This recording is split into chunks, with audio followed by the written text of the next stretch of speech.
CPM കത്ത് വിവാദം കത്തിപ്പടരുകയാണ്. പരാതിക്കാരൻ ഷർഷാദ് മാധ്യമങ്ങളെ കാണുന്നു തത്സമയ സംരക്ഷണത്തിലേക്ക്. നേരത്തെ പറഞ്ഞോന്നറിയില്ല, അവൻ്റെ അഡ്വക്കേറ്റ് അത് ഞാൻ പറഞ്ഞതല്ല, ഓൾറെഡി BJP പശ്ചാത്തലമുള്ള ആളാണ് ഇപ്പം ഡൽഹിയിൽ ഹൈക്കോടതിയിൽ കേസ് ഫയൽ ചെയ്തിരിക്കുന്നത് എന്നാണ് എനിക്ക് മനസ്സിലാക്കാൻ കഴിഞ്ഞത്. അപ്പോൾ ചിലപ്പം അഡ്വക്കേറ്റിന് റെഫർ ചെയ്യാൻ കൊടുത്ത ഡോക്യുമെൻ്റ് അഡ്വക്കേറ്റ് ഇൻറ്റൻഷ്യലി കൊണ്ടുപോയിട്ട് എവിഡൻസ് ആയിട്ട് ഇട്ടോന്നും അറിയില്ല. അല്ല, അതറിയില്ല, അതൊക്കെ സംശയിക്കേണ്ടി വരുന്നു. എനിക്കറിയില്ലായിരുന്നു അവൻ്റെ അഡ്വക്കേറ്റ് ഇന്നേ ആളാണെന്നുള്ളത്. നിങ്ങളെ നെടുങ്ങാടി വിളിച്ചിരുന്നു എന്നെ കാലത്ത് ഡൽഹിയിൽ നിന്ന്. പുള്ളി പറഞ്ഞ സമയത്താണ് ഇന്നേ ആളാണെന്നുള്ളത് മനസ്സിലാകുന്നത്. ആ അഡ്വക്കേറ്റിൻ്റെ പശ്ചാത്തലം എന്താണെന്നുള്ളത് മനസ്സിലാകുന്നത്. സർക്കാർ പദ്ധതികളിൽ പോലും രാജേഷ് ഇടപെട്ട് മന്ത്രിമാരെ സ്വാധീനിച്ചു എന്ന് പറയുമ്പോൾ ഇത് പാർട്ടിക്ക് കൊടുത്തൊരു പരാതിക്ക് അപ്പുറത്തേക്കുള്ള കാര്യങ്ങളില്ലേ? അതിൽ അന്വേഷണം അല്ല, അത് പാർട്ടിയല്ലേ തീരുമാനിക്കണ്ടേ. താങ്കളുടെ പരാതിയിൽ തന്നെ പറയുന്നു രാജ്യത്തിന് പുറത്തായിട്ടുള്ള നിരവധി പേർ അതെ, അതിന് ഞാൻ അല്ലല്ല അതിന് എൻ്റെ 2023 മുതൽ ഇൻകം ടാക്സിലും ED-യിലും എൻ്റെ പരാതി ലൈവാണ്, ഇപ്പോഴും ലൈവാണ്. കേരളത്തിലെ department, income tax department file case open ചെയ്തിട്ടുണ്ട്, അന്വേഷിക്കുന്നുണ്ട്. ആ പരാതിയിലും ഇത്തരം മന്ത്രിമാരുടെയൊക്കെ സ്വാധീനം കംപ്ലീറ്റ് ഈ പരാതി എന്താണോ അതിൻ്റെ ചില ഭാഗങ്ങൾ ട്രാൻസ്ലേറ്റ് ചെയ്തുകൊണ്ട് ഇംഗ്ലീഷിലാക്കിയിട്ട് ഞാൻ കൊടുത്തിരിക്കുകയാണ് പരാതി. ചില ഭാഗങ്ങളെന്ന് പറയുമ്പോൾ അതിനകത്ത് ഈ കാര്യങ്ങൾ ഉൾപ്പെടുമോ എന്നുള്ളതാണ് ചോദ്യം. അതായത് ഈ മന്ത്രിമാർക്കെതിരായിട്ടുള്ള കാര്യങ്ങൾ ഉൾപ്പെടെയുള്ളതല്ലോ, ആ കാര്യങ്ങൾ ഇൻകം ടാക്സിനും ED-ക്കൊക്കെ കൊടുത്ത പരാതികൾ ഉണ്ടോ എന്നുള്ളത് ഉണ്ട്. 2023 അത് വെച്ചും കൊണ്ട് തന്നെയാണ് ഹൈക്കോർട്ടിൽ ഞാൻ റിട്ടും ഫയൽ ചെയ്തത്. പക്ഷേ ആ റിട്ട് തള്ളിയിട്ട് കോടതി പറഞ്ഞു നിങ്ങളെ ജുഡീഷ്യൽ മജിസ്ട്രേറ്റിൻ്റെ അടുത്ത് പോകാൻ പറഞ്ഞു. അപ്പോൾ തലശ്ശേരിയിൽ ഞാനിപ്പോൾ ഫയൽ ചെയ്തിട്ടുണ്ട്. തലശ്ശേരി എന്ന കേസ് നമ്പർ ആയിട്ടുണ്ട്. ഹൈക്കോടതിയുടെ ഓർഡർ കഴിഞ്ഞ ജൂണിലാണ് ഹൈക്കോടതി മജിസ്ട്രേറ്റ് കോടതിയിൽ പോകാൻ വേണ്ടിയിട്ട് ഓർഡർ ഇട്ടത്. അതിൻ്റെ അടിസ്ഥാനത്തിൽ ഇപ്പോൾ ജൂലൈയിൽ ഞാൻ തലശ്ശേരി മജിസ്ട്രേറ്റ് കോടതിയിൽ ഫ്രഷ് കേസ് ഫയൽ ചെയ്തിട്ടുണ്ട്. അതിലും ഇതേ എവിഡൻസുകളൊക്കെ ഉണ്ട്. താങ്കൾ ആരോപിച്ച കാര്യങ്ങളൊക്കെ തോമസ് ഐസക് നിഷേധിച്ചിട്ടുണ്ട്. എപ്പോൾ? ഫെഡറൽ ബാങ്കിലെ കഥ എനിക്കറിയുന്നതല്ലേ. ഫെഡറൽ ബാങ്കിൻ്റെ അന്നത്തെ ഒരു റിക്കവറി ഹെഡ് ഉണ്ട്. പുള്ളി എന്നോട് പറഞ്ഞത് പുള്ളിയാണ് ചെന്നൈൻ്റെ ഇൻചാർജ്. പുള്ളി പറഞ്ഞത് ഇതൊരു ചരിത്രമാണ്, ഒരു സംസ്ഥാനത്തിൻ്റെ ഫിനാൻസ് മിനിസ്റ്റർ ഒരു പ്രൈവറ്റ് കമ്പനിക്ക് വേണ്ടി റെക്കമെൻഡ് ചെയ്യുന്നത് എന്നുള്ളത്. അന്ന് അദ്ദേഹം പറഞ്ഞ വാക്കുകളെ ഞാൻ ഓർക്കുന്നു. പിന്നെ അതുമാത്രമല്ല, ഞാൻ ഫെഡറൽ ബാങ്കിന് കൊടുത്ത കത്തുകൾക്കൊന്നും എന്താ അവർക്ക് മറുപടി ഇല്ലാത്തത്? ഫെഡറൽ ബാങ്കിന് ഞാൻ അയച്ചു, മറുപടിയും എൻ്റെ വക്കീൽ അയച്ചിട്ടുണ്ട്, ഞാൻ ഇമെയിൽ അയച്ചിട്ടുണ്ട്, അവർ ഹെഡ് ക്വാർട്ടേഴ്സിൽ കൊടുത്തിട്ടുണ്ട്. ഒരു ഫെഡറൽ ബാങ്കിന് ഒരു അക്ഷരം പോലും പറയാൻ പറ്റുന്നില്ലല്ലോ മറുപടിയിൽ. അവർ ഇല്ലീഗലായിട്ടല്ല ലോൺ ക്ലോസ് ചെയ്തിരിക്കുന്നത്, കൊണ്ടമാനം ക്യാഷുകളാണ് കൊണ്ടുവന്ന് ഡെപ്പോസിറ്റ് ചെയ്തിരിക്കുന്നത്. ഞാനത് ഇൻകം ടാക്സിൽ പറഞ്ഞിട്ടുണ്ട്. ഞാൻ അഡ്വാൻസ് ആയിട്ട് കംപ്ലയിൻറ്റ് കൊടുത്തതുകൊണ്ട് എന്നെ ഇൻകം ടാക്സ് നാളെ ചോദ്യം ചെയ്യാൻ പറ്റില്ല. കാരണം എന്ന് വെച്ചാൽ ഞാൻ പറഞ്ഞിട്ടുണ്ട് ആരെ അക്കൗണ്ടിൽ നിന്ന് ആരാ ക്യാഷ് കൊണ്ടുവന്നിട്ട് എൻ്റെ പെർമിഷൻ ഇല്ലാതെയാണ് എൻ്റെ അക്കൗണ്ട് ക്ലോസ് ചെയ്യപ്പെട്ടിരിക്കുന്നത് എന്നുള്ളത്. ഇതിൽ കേവലം ആരോപണങ്ങൾക്കപ്പുറത്ത് നിങ്ങൾക്ക് മുന്നോട്ട് വയ്ക്കാൻ കഴിയുന്ന കൃത്യമായ തെളിവുകൾ എന്തൊക്കെയാണ്?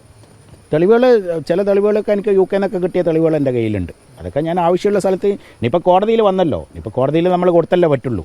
കോടതിയിൽ കൊടുക്കാൻ തയ്യാറാണ്.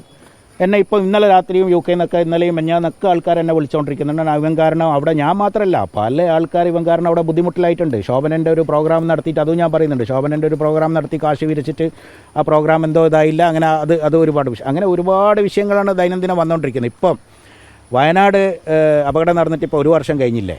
വയനാട് അപകടത്തിൻ്റെ പേരിൽ ഇവർ കൈരളി എന്ന് പറഞ്ഞ ഇവൻ്റെ സംഘടന 33,000 പൗണ്ട് അവിടെ പിരിച്ചു ദുരിതാശ്വാസ നിധി കൊടുക്കാൻ വേണ്ടി. പക്ഷേ കൊടുത്തിട്ടില്ല.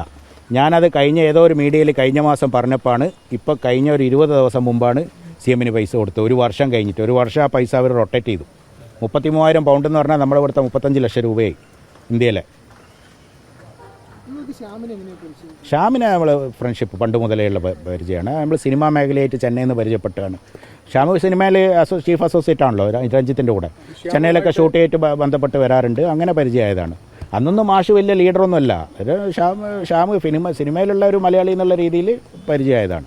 ഈ പരാതി കൊടുത്തതിന് ശേഷം ശ്യാമുമായിട്ട് എന്തെങ്കിലും തരത്തിൽ ആശയവിനിമയം നടന്നിട്ടുണ്ടോ ഈ ഒരു പരാതിയെക്കുറിച്ച്?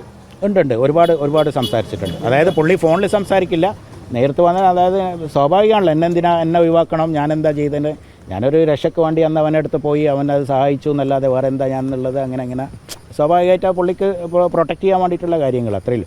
ഷ്യാമിനെ ഞാൻ ഇന്നും കുറ്റപ്പെടുന്നില്ല. ഷ്യാമിൻ്റെ ഒരു വിഷയം വന്ന് ഒരു സിനിമൻ്റെ ഒരു ബന്ധപ്പെട്ടിട്ടൊരു ഫണ്ട് ഒരാളെടുത്ത് വാങ്ങി തിരിച്ചു കൊടുക്കാൻ പറ്റിയില്ല.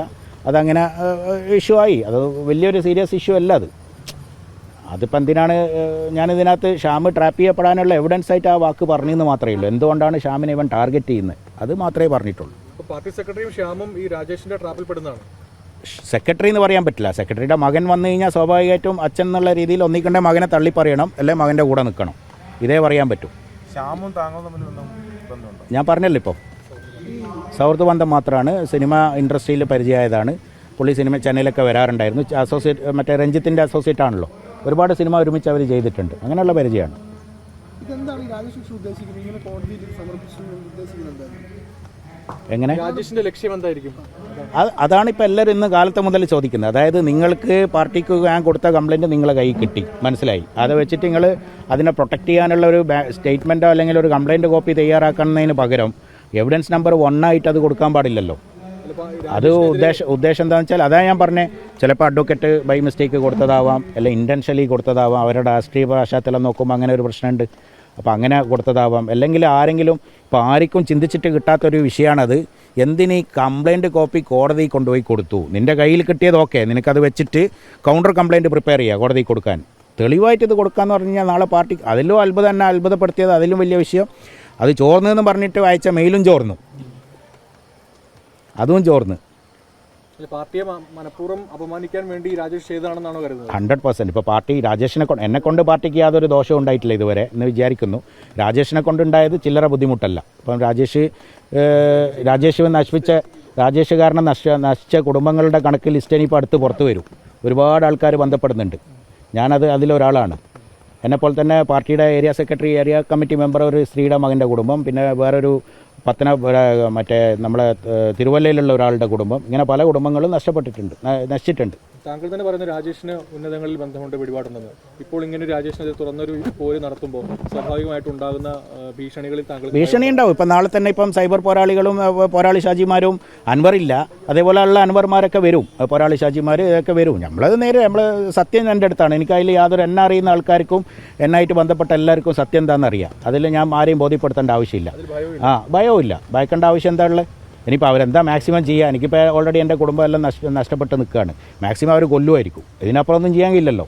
ബ്യൂറോയ്ക്ക് നൽകിയ കത്ത് CPM സംസ്ഥാന സെക്രട്ടറിയുടെ മകൻ ചോർത്തി എന്നാണ് പരാതി. CPM ജനറൽ സെക്രട്ടറി MA ബേബിക്ക് ചെന്നൈ വ്യവസായി മുഹമ്മദ് ഷർഷാദ് ആണ് പരാതി നൽകിയത്. കത്ത് ചോർത്തിയത് ഗോവിന്ദൻ്റെ മകൻ ശ്യാം എന്ന് പരാതിയിൽ പറയുന്നു. പാർട്ടി നേതാക്കളുടെ ഉറ്റസുഹൃത്തായ രാജേഷ് കൃഷ്ണയ്ക്കെതിരെ കൊടുത്ത പരാതിയാണ് ചോർന്നത്.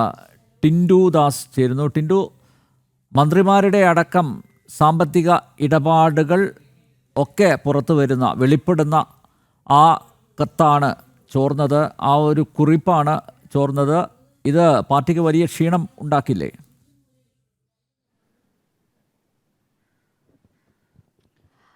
തീർച്ചയായിട്ടും അനിൽ നമ്പ്യാർ, മധുരയിൽ നടന്ന പാർട്ടി കോൺഗ്രസിലാണ് ആദ്യം ഈ കത്തുമായി ബന്ധപ്പെട്ട വിവരങ്ങൾ പുറത്തു വരുന്നത്. സമ്മേളനം നടക്കുന്നതിൻ്റെ തലേ ദിവസം, അതായത് മധുരയിൽ വെച്ച് പാർട്ടി സമ്മേളനം നടക്കുന്നതിൻ്റെ തലേ ദിവസം രാത്രിയോടുകൂടി PB അംഗമായിട്ടുള്ള അശോക് ധാവലയ്ക്ക് ഒരു പരാതി ലഭിക്കുന്നു. ചെന്നൈയിൽ നിന്നുള്ള വ്യവസായിയായിട്ടുള്ള മുഹമ്മദ് ഷേഷിയാണ് ഇത്തരത്തിൽ പരാതി നൽകുന്നത്. അദ്ദേഹം ന്യൂമാഹി സ്വദേശിയായിട്ടുള്ള മുഹമ്മദ് അർഷാദാണ് ഒരു പരാതി പാർട്ടി PB അംഗമായിട്ടുള്ള അശോക് ധാവലയ്ക്ക് നൽകുന്നത്.